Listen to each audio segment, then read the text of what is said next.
Canada is home to many different types of ecosystems. It has some of the largest forest, tundra, prairie, wetland, and freshwater ecosystems in the world. These ecosystems house a myriad of different plants and animals, creating large interconnected systems.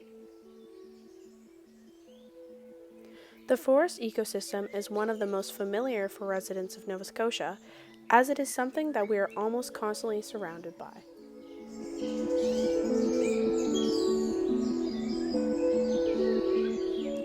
Ecology describes how organisms interact with each other and their environment. There are many ecological concepts, processes, and interactions that occur in our ecosystems.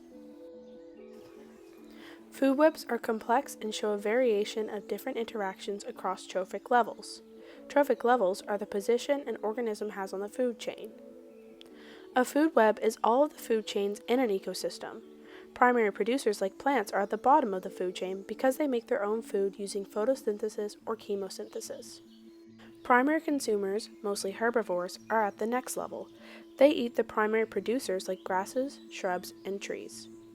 Then, secondary and tertiary consumers, omnivores and carnivores, follow.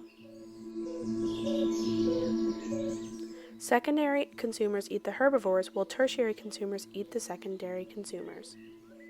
At the top of the system are the apex predators. They are the animals who have no predators in their ecosystem other than humans. There are also detritivores and decomposers in food webs. They make up the last part of the food chain. Detritivores are organisms that eat non-living plant and animal remains. Decomposers turn organic wastes into inorganic materials such as nutrient-rich soil. All of the parts of the different trophic levels are crucial in a healthy functioning food web. When understanding food webs, it is important to consider biomass. Biomass is the energy in living organisms. Autotrophs, the primary producers, convert the sun's energy into biomass. As you go up each trophic level, biomass decreases. Therefore, there are always more autotrophs than herbivores and more herbivores than carnivores in a healthy food web. 90% of an organism's biomass is lost as heat or waste, meaning that a predator only consumes the remaining biomass. This balance helps the ecosystem maintain and recycle biomass.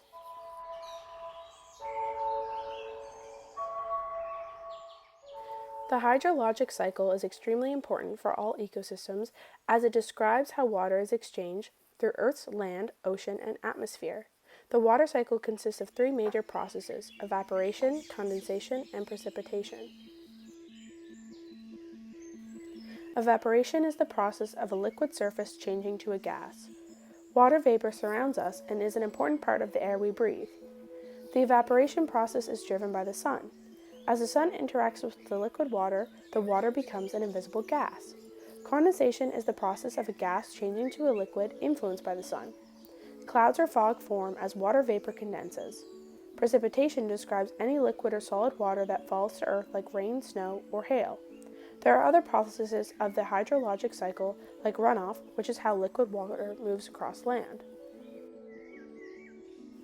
or transpiration, which is the process of water vapor being released from plants and soil. The water cycle has a huge influence on Earth's ecosystems. It is how water reaches plants and animals, and it moves things like nutrients and sediment in and out of aquatic ecosystems. It is a primary component of every ecosystem.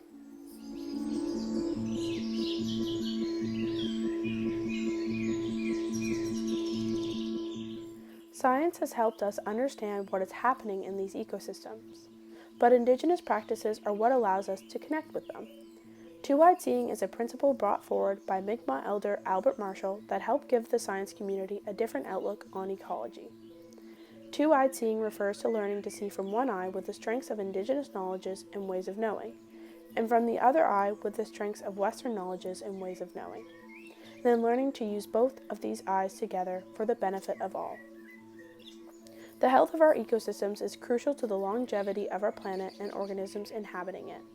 Not only using science, but also incorporating the values of indigenous practices allows us to have a better understanding of the ecology of our Earth.